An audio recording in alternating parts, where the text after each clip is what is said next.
Now, here are Val Warner and Ryan Cheverini on Season 10 of Windy City Live.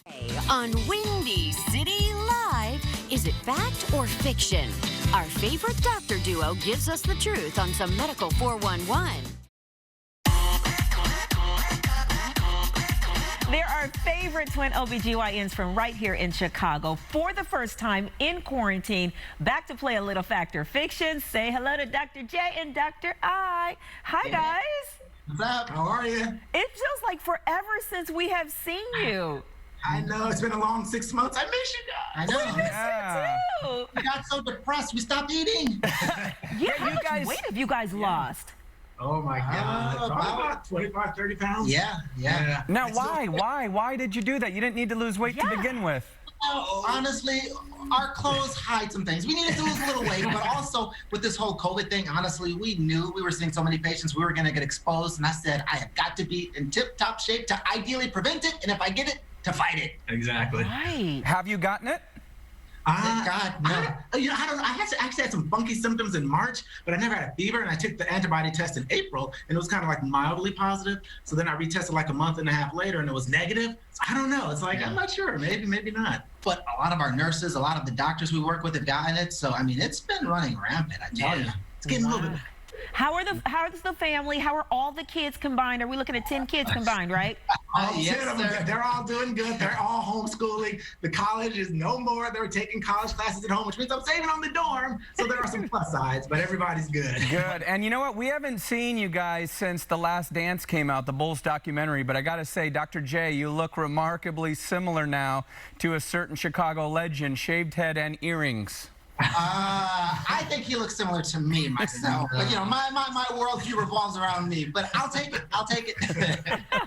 All right, let's get into it. Time to play a little fact or fiction. Here we go, guys. Number one, even with the unfortunate passing of actor Chadwick Boseman at the age of 43, you don't need to be screened for colon cancer until you're 50.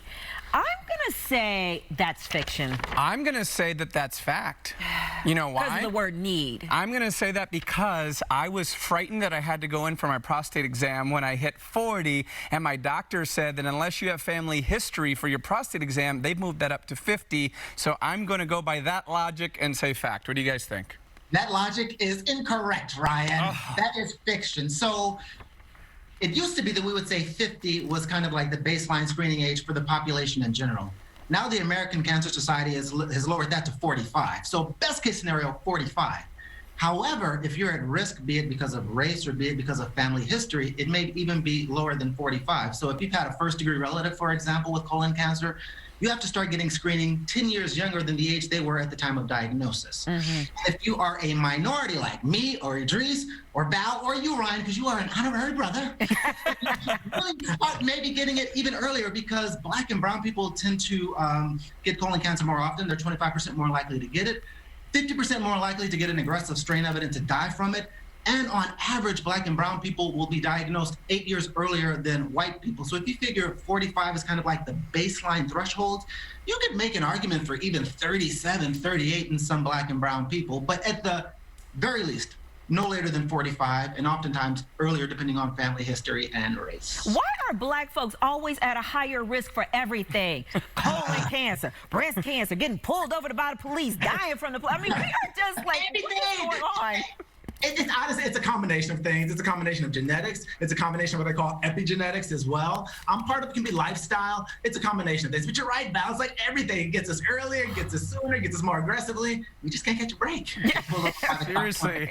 Ryan. All right, we got to move on to the next one. Here we go. Hair can grow anywhere. Yes, even on your gums. It sounds so crazy that it's probably a fact, but I'm gonna stick with fiction. I'm gonna say I don't have any hair on my gums, thankfully, but I'm gonna say it's fact.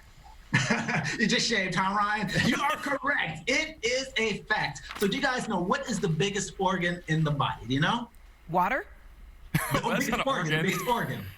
It's the skin. It's actually the skin. Skin, yes. So it's covered in skin literally from head to toe, right? I hope so, at least. And so you have hair follicles on your skin from hair to toe, except on your palms and on your soles. So in theory, anywhere from head to toe, you can grow hair. And there have been some rare cases, thank God, Jamil is one of them, though, of people growing hair in their mouth and on their gums. No Nobody knows way. why it happens, but yes, there have been actually some documented cases of it. So yes, anywhere but on your palms, in your soles, including in your mouth and on your gums, you can grow hair. I don't know. I don't know, docs. I trusted you up until that one. Let's see if I can regain that trust now. Like singer, number 3, like singer Erykah Badu and actress Gwyneth Paltrow, it is possible to experience a woman's fragrance with incense or candles. What do you mean a woman's fragrance? Can we You know explain? what a woman's fragrance, her You know scent. what that means. You know what that means. That sounds so crazy that I'm going to say it's fact. I'm going to go with fact, too. That is absolutely true. So this is the deal. A woman's fragrance comes from a lot of different things, but one of the main things is these group of chemicals called pheromones. And you make pheromones from these apocrine sweat glands, so under the arms and kind of in the nether region.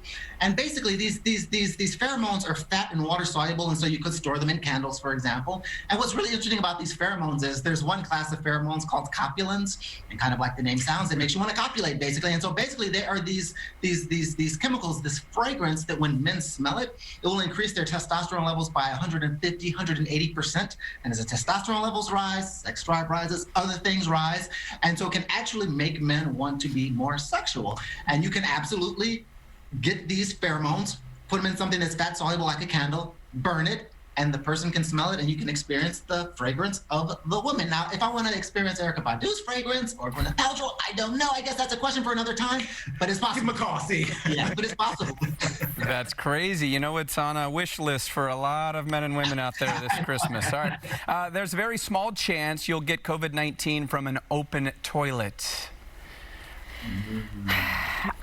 I'm going to say that is fact. Yeah, I think unless you're licking the toilet, I think it's fact. Licking the toilet, you're definitely going to get it. But no, that is actually a fact. So interestingly, there was a case where they found COVID particles in an empty apartment. It had never been inhabited. But what happened was somebody in that building had COVID. And so the assumption is it went through the air vents or maybe went through the pipes, through the toilet. We know for a fact that people that have COVID do have COVID particles in their feces and in their urine. And the more symptomatic you are, the higher viral load, the more you have.